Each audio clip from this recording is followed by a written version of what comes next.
चलिए फिर भी हम आगे बढ़े। हम दृढ़ता पूर्वक ये बात कहते हैं कि नाम जप के प्रभाव से दर्शन होते ही हैं। इसमें कोई दूसरा 1% भी संशय साधक न रखें। फिर भी जो कहते हैं जिन्होंने करोड़ों जप किए और फिर भी ये फल, कौन सा फल? नैनन को इतनो ही फल है करी सदा माधव दर्शन, ये नहीं हुए हो। इसका कारण क्या? एक कारण तो मैं एक पुराने महापुरुष के दृष्टांत से बता देता हूं, 2 पुराने संतों। एक कारण मैं और प्राची एक बार इस विषय में हमने जो चर्चा की, इसका उत्तर उन्होंने मुझसे कहा कि अगर आपसे पूछें, अगर ऐसा होने के बाद भी किसी को दर्शन न हो तो क्या कारण माना जाएगा? भगवान नाम के महात्म्य में कोई संशय किया ही नहीं जा सकता और साधक कर भी रहा है, उसने विधिवत जप भी किया है, फिर दर्शन न हो कदाचित, तो क्या कारण को प्रमुखता मानेंगे? अब देखिए, मैं सिलसिलेवार इस बात को बताना चाहता हूं। साधकों की बड़ी काम की बात है, क्योंकि आप सभी नाम जप की ही साधना करते हैं। तो हम कहें पहले चलें, ये विद्यारण्य सरस्वती जी महाराज, शायद विद्यारण्य जी महाराज हुए थे, भगवान शंकराचार्य की परंपरा में। जहां तक मुझे ध्यान है पंचदशी के, और शायद रचना इनकी कही जाती है, हो सकता है मुझे विस्मृति हो रही हो। उनके जीवन काल की घटनाएं हैं। उन्होंने बहुत छोटी सी अवस्था में भगवती गायत्री का पुरस्चरण किया। मन में लौकिक कामना थी, मां प्रकट होंगी तो ये वरदान देंगी, और उन्हें किया ना पंचदशी उनके द्वारा लिखित है।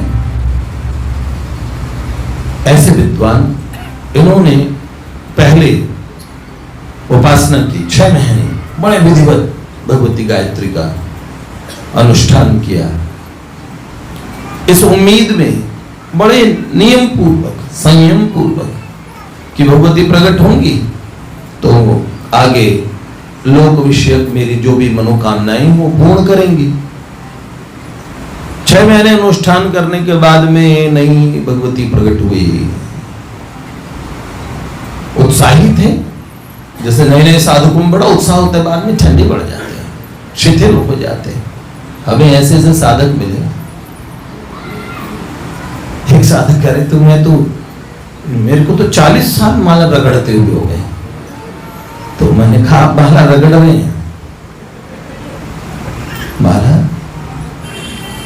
तो माला के प्रति वो सम्मान भी हो, जो साधन का सम्मान साध्य से बढ़ के करना चाहिए। भगवान के समक्ष बैठ के एक बार बड़ी ईमानदारी से कहता हूं कि मैं बहुत छोटी अवस्था में ही लग गया था, पर एक दिन भी मुझे चैन नहीं मिला कि मुझे लगता है कि साधक थोड़ा बेचैन ही ठीक है, उसको कल ना पड़े। मैं तो साधकों को बड़ा निष्मित्र देखता हूं, लगता है सब भगवत प्राप्ति घूम रहे हैं। एक दिन भगवान की प्राप्ति पे प्रवचन करा लो तो जो भगवत प्राप्त है ना, वो उतना नहीं बोल पाएंगे, वैसा ये बोलेंगे। बहुत बढ़िया। ऐसा क्या है? साधन का सम्मान ही नहीं करते साधक, बड़ी दुखद बात है। आप जो साधना करते हैं, स्तुति करते हैं, आप जप करते हैं, आप ध्यान करते हैं, आपको साधन का सम्मान करना चाहिए। तो और बहुत असंतोष हो जाता है मुझे ये कहते हुए, जब कोई साधक कहते हैं मैंने बहुत ईमानदारी से साधना की है और मुझे भगवान का क्या अनुभूति नहीं होती, तो मेरा हृदय कहता है कि मुझसे कहूं कि तुम झूठ बोल रहे हो, तुमने ईमानदारी से साधना ही नहीं की है। नहीं तो भगवान इतने वज्र हृदय है ही नहीं। साधक ये गलती, बहुत बड़ी गलती करता है। चलिए 6 महीने ईमानदारी से साधना की, गायत्री माता नहीं प्रकट हुई, फिर 6 महीने का और अनुष्ठान किया, उत्साह था, घर डाला, नहीं आई। तीसरी बार किया, चौथी बार किया, 5वीं बार, 6ठी बार, 7वीं बार, हार नहीं मानी। बड़े जिद्दी थे कि लक्ष्य को प्राप्त करना ही है। ये एक महापुरुष ने मुझे सुनाई थी। तो ऐसा उन्होंने 24 बार कर दिया,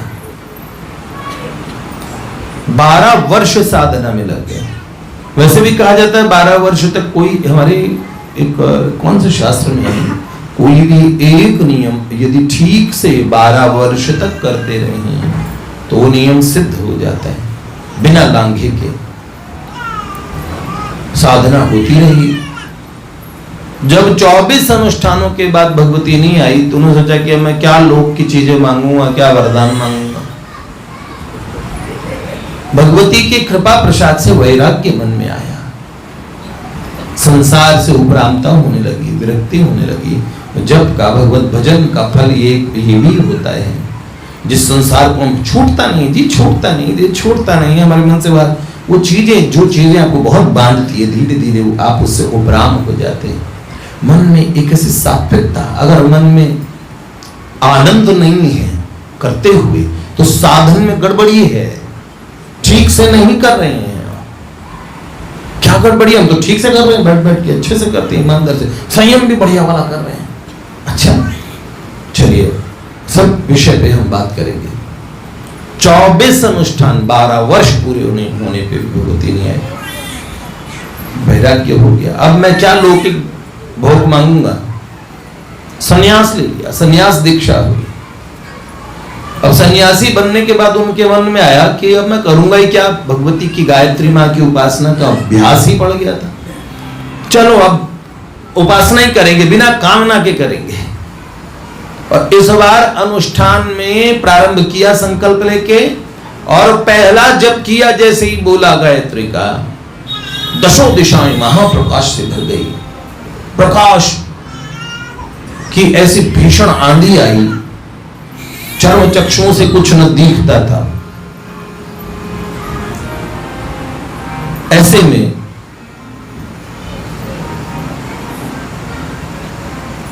यह बात मन में आई,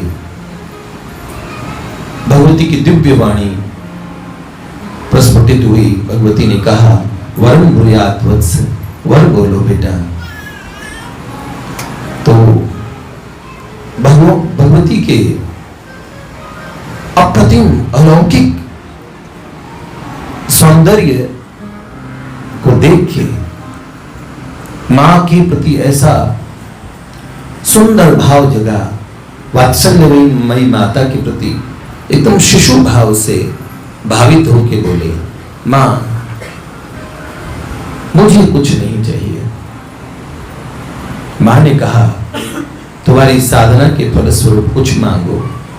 तो मां, अब तो कोई मांगने की कामना ही न रही, पर एक प्रश्न, एक संशय मन में आया कि पहले क्यों ना आई? मेरी साधना में ऐसी कौन सी त्रुटि रह गई थी जो आप ना आई?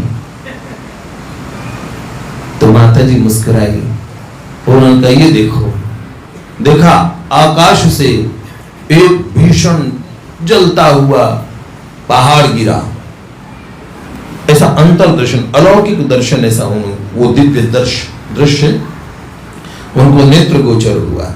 एक पहाड़ गिरा, दूसरा गिरा, भीषण जलते हुए 24 पहाड़ गिरे।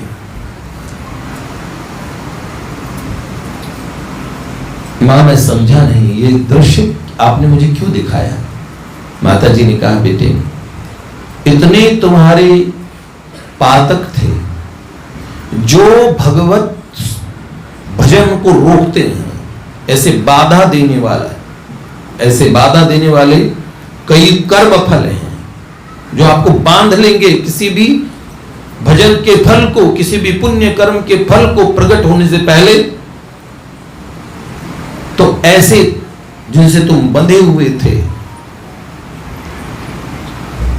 संचित क्रियमाण और प्रारब्ध इत्यादि जितने भी कर्म फल थे, एक एक करके ये पाप पहाड़ तुम्हारे 24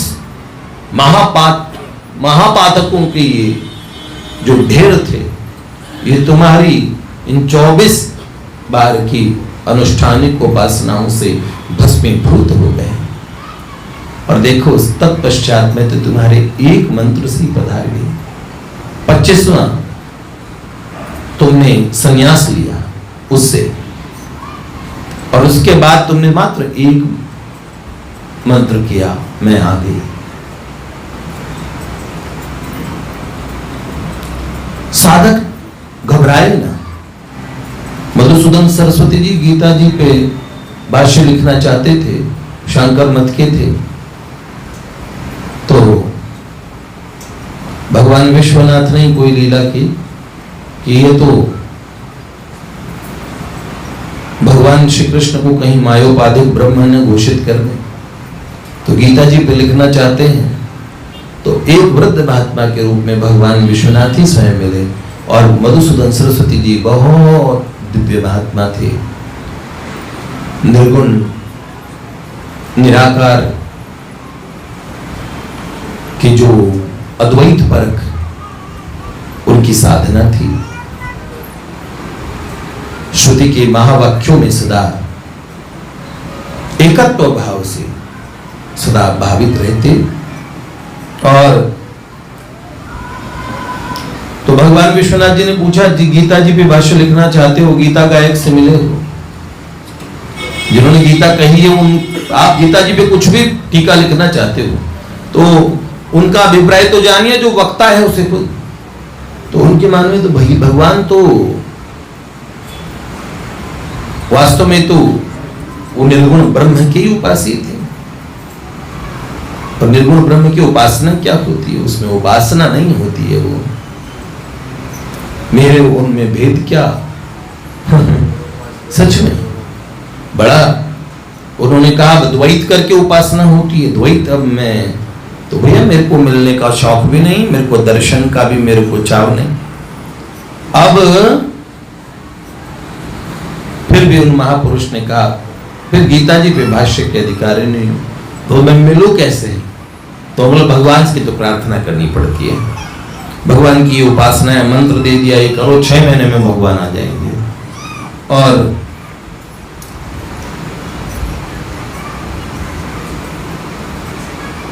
उन्होंने भगवान की इस प्रकार उपासना नहीं की, बड़ी तल्लीनता से, तन्मयता से उन्होंने भगवान की उपासना की। पुकारते थे रो रो के, सेवक सेव्य भाव बिनु भव न तरिये उर्गार। और वो कहते हैं ना, निर्गुण रंगी चादरिया रे कोई ओढ़े संत सुजान रे, कोई ओढ़े संत सुजान। निर्गुण रंगी चादरिया रे कोई ओढ़े संत सुजान रे, कोई ओढ़े संत सुजान। ओढ़ कई भय बैरागी भय कई मस्तान, निर्गुण रंगी चादरिया रे कोई ओढ़े संत सुजान रे, कोई ओढ़े संत सुजान। निर्गुण रंग की चादरिया कोई सुजान संती ओढ़ सकता है। ऐसे ज्ञान में निष्ठा होनी चाहिए। बड़े प्यारे महात्मा, खूब भगवान का भजन किया, अमलात्मा तो थे ही थे। ऐसे महात्मा, भगवान की तो एक खास बात है, ऐसे सुंदर परमहंसों के चित्त को खींच लेते हैं। भला 6 महीने उपासना की, भगवान नहीं आए। मैं तो पहले उपासना न करता था, जबरदस्ती मुझे इसमें लगा दिया। फिर भी सोचा क्या होता 6 महीने अब कब तो फिर 6 महीने बड़ी ईमानदारी से किया, तो भी भगवान नहीं आए। उदास हो गए कि कहां तो मैं आत्मानंद के सिंहासन पे आरूढ़ रहता था, आनंदित रहता था, मेरे और उसमें भेद क्या है? सदा ऐसा ब्रह्म साक्षात्कारी में, और मैं किस चक्कर में पड़ गया? हे कृष्ण दर्शन दो। ये रोने के मालूम है, बड़े उदास हो गए। गंगा जी के घाट पे काशी जी में अपने जैसे ही गए तो वही घाट पे एक कोई बिल्कुल एकदम कोई तंत्र उपासना करने वाला, शरीर से भी ऐसे कोई शुचिता नहीं थी उसमें, हो सकता है कोई वाम मार्गी होगा, तो कोई वाम मार्गी तांत्रिक, उसने देखते कहा ये तो 2-6 महीने के अनुष्ठान में थक गए, इनसे नहीं हो पाएगा। महाराज जी पीछे मुड़ के आए, तुमने क्या कहा? महाराज जी क्षमा कर दीजिए। नहीं, तुमने कुछ कहा? बोले महाराज जी बस मुझे ये कहना है कि आपने और 6 महीने की 2 उपासनाएं की और भगवत दर्शन की, लोग बरसों युगों उपासना करते हैं, आप 2 उपासना मात्र 1 वर्ष में आप थक गए। तुम्हें किसने कहा? ये किसी को बताया भी नहीं था उन्होंने। मैंने 2 अनुष्ठान किए, क्योंकि सबके सामने 2 अद्वैतवादी थे और प्रेम में भीतर श्री कृष्ण की उपासना करे दर्शन के लिए। अभी किसको पोल खोले? सबके गुरुजी वो थे, सबको उपदेश भी अद्वैत का देते थे, उपासना का उपदेश भी नहीं करते थे। अब ये पोल पट्टी किसने बताई? तो महाराज जी मैंने एक भूत सिद्ध कर रखा है, मैं तांत्रिक हूँ, सियाना सेवड़ा हूँ, और मैंने एक से रखा भूत से। तो उन्होंने बोला अच्छा भूत तुम्हें सब बताया था? तुम्हारा भूत मुझे दर्शन दे सकता है? अब महाराज जी को कौतूहल आया, भगवान ऐसे ही भूत ही आ जाए। महाराज जी आप तो बड़े उच्च कोटि के साधक हैं, तो आपके सामने तो 24 घंटे भूत आ जाएगा। चलो जल्दी से मंत्र बताओ। ये नहीं पता कि वो गुरुजी हो जाएगा दीक्षा देने से। तो फिर उन्होंने मंत्र ले लिया, 24 घंटे आराधना की, भूत नहीं आया। अब ये बड़ा गुस्सा है, भगवान भी धोखेबाज और भूत भी धोखेबाज है, हमें तो बड़ा नाराज। अब वो मिला तो कहीं कमंडल से पीटूंगा। अब जब वो मिल गया, बड़े कुपित होते से पहले महाराज जी क्या बात है, आप बड़े रोष में? उन्होंने बोला भैया देखो भले आदमी, तुमने बोला 24 घंटे में भूत आ जाएगा, मेरे पास कोई भूत नहीं आया। महाराज जी भूत मेरे से सिद्ध है, मैं पूछता हूँ क्यों नहीं आया? अलग जाके भूत से पूछने लगे क्या बात है? तो उसने भूत ने कहा कि ये महात्मा जी इन्होंने इतना मंत्र जपा है श्री कृष्ण का, इनका सात्विक आभा मंडल ऐसा हो गया, हम जैसे भूत प्रेत पिशाच यक्ष गंधर्व किन्नर इनके आभा मंडल में इनके सामने खड़े नहीं हो सकते। हम जाए हम बात करें खड़े होके इनसे, ये हमारी क्षमता नहीं है। बोल महाराज जी भूत ये कहता है। और बोले भूत ने ये कहा कि अगर महाराज जी इस बार प्रयास करें तो आशा है कि उन्हें श्री कृष्ण मिल ही जाएंगे। और जानते हैं इस बार उनको भगवान के दिव्य दर्शन हुए, आराधना की, और उन्होंने ये कहा वंशे विभूषित करान्नवनीरदाभा पीतांबरादरुण बिंब फलाधरुष्ठा पूर्णेन्दु सुंदर मुखादर विंद नेत्रा कृष्णात् परम किमपि तत्त्वम् अहं न जाने। मैं श्री कृष्ण से परे कोई तत्व नहीं जानता। ये और महात्मा ने लिखा, उन्होंने कहा अद्वैत वीथि पथिके उपास्या स्वानंद सिंहासन लब्ध दीक्षा हठेन के नापि वयम शठेन दासी कृता गोपवधू पिटेन। अद्वैत के मार्ग पे जो चलते साधक, उनका मैं उपास्य था। सब लोग कहते गुरुजी गुरुजी। हाँ, स्वानंद सिंहासन, आत्मानंद के सिंहासन पे ऐसा मैं आनंद मग्न था। तभी किसी शठ ने, जिसने गोप वधुओं के हृदय को चुराया था, मुझे अपनी परिकरी बना लिया। हाँ, तो श्याम सुंदर की तो बात ही, इन्हीं से बाबा तुलसी की परीक्षा करवाई गई थी कि मधुसूदन सरस्वती जी कह देंगे, काशी के पंडितों ने कहा तो हम मान लेंगे, मानस को प्रमाणित करेंगे। तो मानस पढ़ी बाबा मधुसूदन सरस्वती जी ने, बाबा तुलसी जी के लिए लिखा, आनंद कानने यस्मिन काशी। क्या ये आनंद रूपी कानन, जिसमें तुलसी नाम के आनंद वन में चलते फिरते जंगम तरु तुलसी है, और उसमें उनकी कविता रूपी शाखाओं पे श्री राम भ्रमर भूषिता, श्री राघवेंद्र भ्रमर भ्रमर के समान भूषित रहते हैं, ऐसा कुछ उन्होंने लिखा था उस पे। आनंद कानने यस्मिन तुलसी जंगमस्तरु कविता मंजरी यस्य श्री राम भ्रमर भूषिता। ये काशी रूपी आनंद कानन है, उसमें तुलसी नाम के चलता हुआ जंगम पौधा है तुलसी जी का, जिसकी कविता रूपी मंजरियों पे राम जी नाम का भंवर, श्री रामचंद्र नाम के भ्रमर सदा भूषित रहते हैं। बाबा तुलसी कविता लिखते हैं, तो उसमें ये लिखा है, इन्हीं संत ने प्रमाणित किया। आप जानते हो उपासना में इन्होंने हार नहीं मानी, भगवान ने मानने नहीं दी। अब जो तांत्रिक को भेजे, किसी को भेजे, चाहे भूत को भेज के प्रेरणा करा दे, समझ रहे? इतना मैं आपसे कहना चाहता हूं कि साधना बहुत अच्छी है, या किसी प्रकार से हो रही है खींच खींच के, तो भी भगवान प्रेरणा देके करवाते रहते हैं, घबराइएगा नहीं।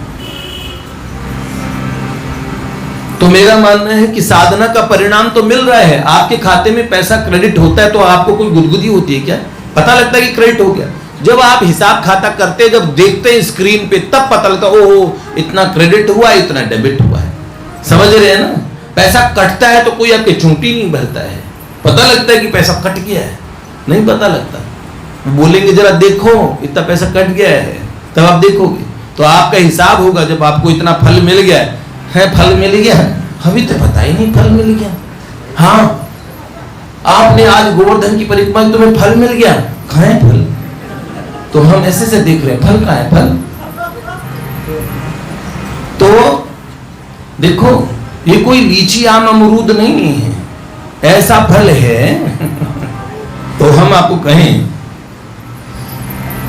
इस बात को समझो, भगवत दर्शन की उपासना परम फल, अयम ही परमो लाभो उत्तम श्लोक दर्शन। इस परम लाभ को अगर पाना चाहते हो तो एक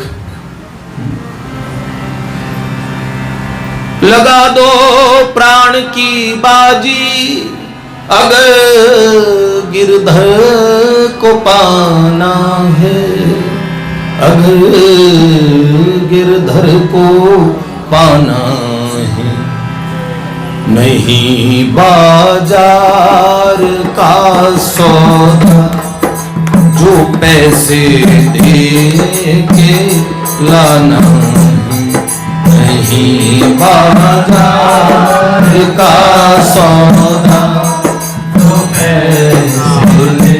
तो अब एक बात मैं बताता हूं जो मेरे हृदय में बहुत दृढ़ता से ये बात थी कि ईमानदारी से आपको लगता है कि आपने साधना की, आपने वो जप किए, इतने जप किए, इतने करोड़ नाम जप कर लिए, फिर भगवान के दर्शन नहीं हुए।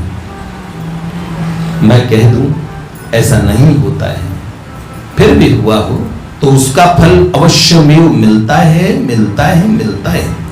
अरे भैया फिर पता नहीं जीवन निकल जाएगा, जिंदगी निकल जाएगी, तब मिलेगा क्या? कब मिलेगा भैया, कब मिलेगा? मैंने कहा अगर ये कब कब करते रहोगे तो फिर तो जल्दी मिलेगा।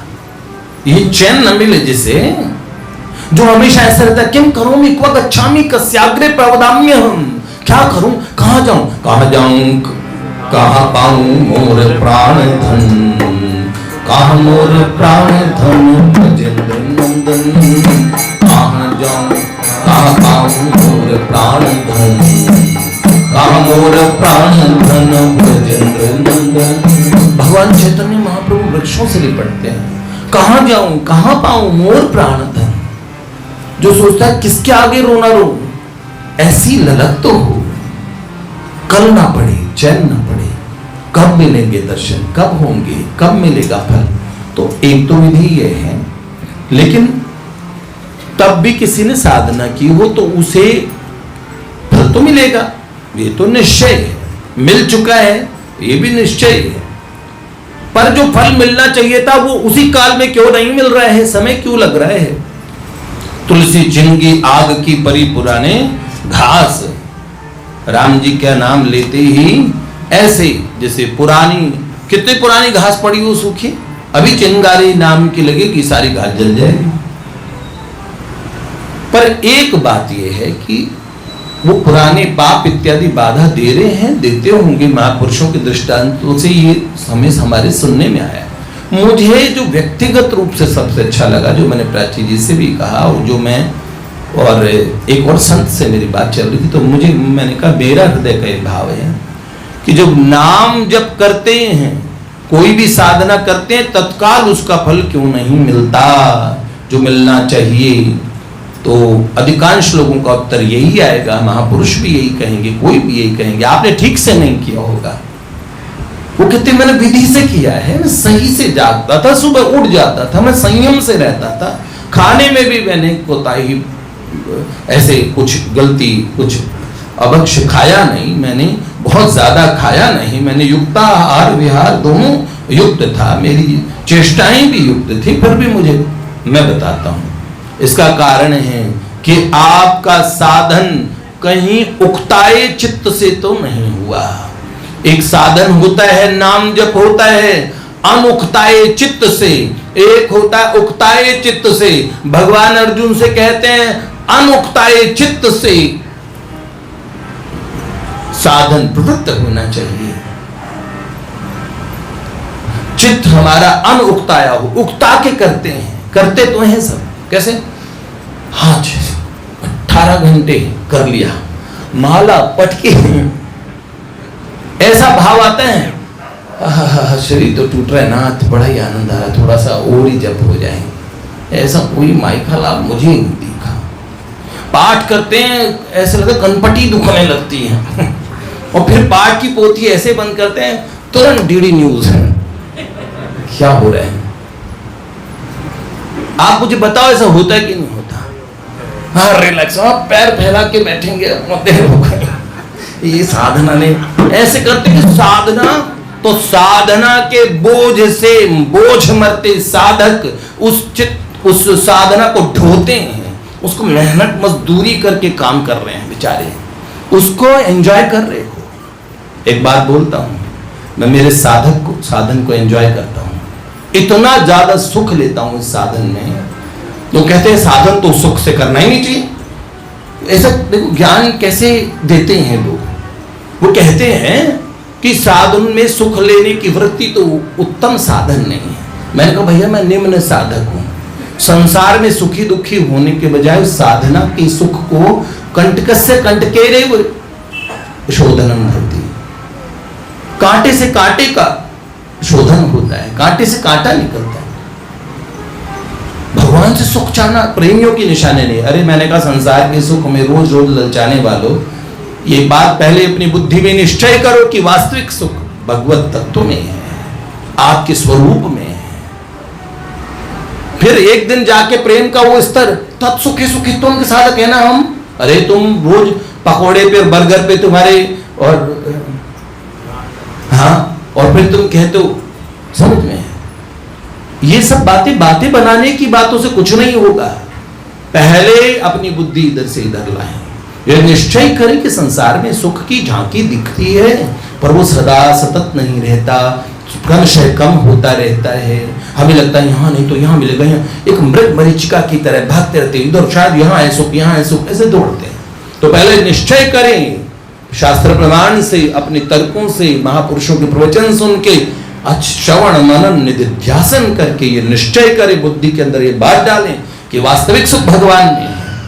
तो एक बात, साधन में ये जो रस आने लगता है, उस रस को भी त्याग के बढ़ना पड़ता है। मैं मानता हूं जी आपको अच्छे से, पर मैं कहता हूं प्रभु का नाम लेने में, प्रभु की साधना करने में, प्रभु का स्तोत्र करने में, उनके ग्रंथों को पढ़ने से, लीला को सुनने से ऐसे आनंद का और प्रागट्य होता है, जो आनंद सदा सर्वकाल आपके भीतर रहता है। आपके भीतर सदा आनंद में प्रभु रहते हैं, लेकिन उसकी झांकी तब होती है जब साधन को आनंद, इसका लुत्फ लेके करोगे, उसको उत्सव की तरह करोगे। उक्ताए चित्त से बोझा नर के किए गए मजदूरी के तरीके के साधन का फल थोड़ा देरी से होता है। अगर नाम जप के तरीके से नाम जप हुआ है तो उसका तरीका मैं क्या मानता हूं। आप कहें तो इतने देर हम ध्यान धर के करें कि हाँ श्यामा श्याम श्यामा श्याम, अरे मैंने कहा तुम्हारे बस की भी नहीं है वो रहने दो। हाँ सच कह रहा हूं। कितना है, इतना कर सकते हो कि ये भाव से कि ये प्रभु का नाम है। किनका नाम है? मेरे प्रियतम का, जिसको गावत संतत शंभु भवानी, जिनको ऐसे उसका महात्म्य ऐसे भाव से भावित होगी, बिना उकताए मन से आप करके देखिए साधना। सच बताएं, साधन ये नाम जप इत्यादि से साधन है, चिन्मय साधन है। ये अपना रस प्रकट करने लगेंगे। आप कहेंगे रस नहीं आ रहा है ना, तो उकताएंगे ना हम। उकताना हमारा जन्म सिद्ध अधिकार है, तो फल देना उनका भी जन्म सिद्ध अधिकार है। अरे कैसी बात कर रहे हो आप? समझ रहे हो ना? भगवान का ऐसे तथास्तु वाला हाथ है। ये साधन सब चिन्मय है, ये कृपा करते हैं। जब आप बोलोगे हे नाम भगवान मुझे आप पे रस नहीं आ रहा है, ईमानदार बनो, शिशु की तरह, बच्चे की तरह साधन से बात करो। हे स्तोत्र भगवान, मैं तो कहता हूं सारे स्तोत्र इतने प्यारे हैं, ऐसे पकड़ लेते हैं मुझे। हाँ आपको हंसी आएगी। मुझे ऐसा लगा कि स्तोत्र चढ़ जाते हैं खोपड़ी में। अगर वो नहीं हुए तो वो जो चैन से सोने में, तो उठो ना, पहले स्तोत्र करो। रोटी खाने से, किसी वस्तु खाने से बढ़ के स्वाद, और किसी से मिलने से बढ़ के स्वाद उनमें आता है। भगवान के नाम में इतना स्वाद है। हमने सुना ना शेषनाग, उनकी राल टपकती रहती है नाम लेते रहते हैं, ऐसा रस आता है। रस, एक महात्मा मिले, 40 साल बड़ा ध्यान किया उन्होंने, और पूज्य प्रेमानंद बाबा सरकार से मिले और खूब सारे प्रश्न पूछ रहे थे। मैंने देख के पहचान गया, वही तो हमें मिले थे हिमालय में, वहां पे ऋषिकेश में। 40 साल क्या ध्यान साधना करते थे वो। फिर वो कहते थे रस चूस चूस के भगवान का नाम लो, रस ले लेके भगवान का नाम लो। भगवान नाम के उपासी हो गए। नाम का बड़ा असर है। नाम तो वो ही है जिनको मीरा जी ने जपा था, जिनको बाबा तुलसी जपते थे। तो ऐसे अहोभाव, वो सत्संग इत्यादि सुन के वो अहोभाव आएंगे भैया। नहीं तो ये साधन जितना भी होगा ना, खट खट खट माला खटखट, काउंटर ऐसे जैसे करताल बजा रहे, kit kit kit kit kit kit, मैंने कहा बहुत बढ़िया ऐसे। और माला, वो कह रहे थे ना उनको, इतने साल हो गए, 40 साल हो गए माला रगड़ते हुए। मैंने माला रगड़ डाली तुमने, आप समझ रहे हो? तो इसलिए मैं बड़े प्रेम से निवेदन करता हूं कि बिना उकताए मन से जो साधना होगी मत करो लाला। 1 लाख अगर तुमसे नहीं हो रहे तो खामखा तुम मरे ही जा रहे हो। 1 लाख तुमसे नहीं हो रहे तो मत करो। एक बार 30-40 हजार कर लो, उसमें ढंग के 4-5 हजार भी कर लोगे तो धीरे धीरे रस प्रकट होने लगेगा। भजन का अब किसी ने पूछा भैया मैं कर रहा हूं 64 माला, आप आज्ञा कीजिए, अब मैं कितनी करूं?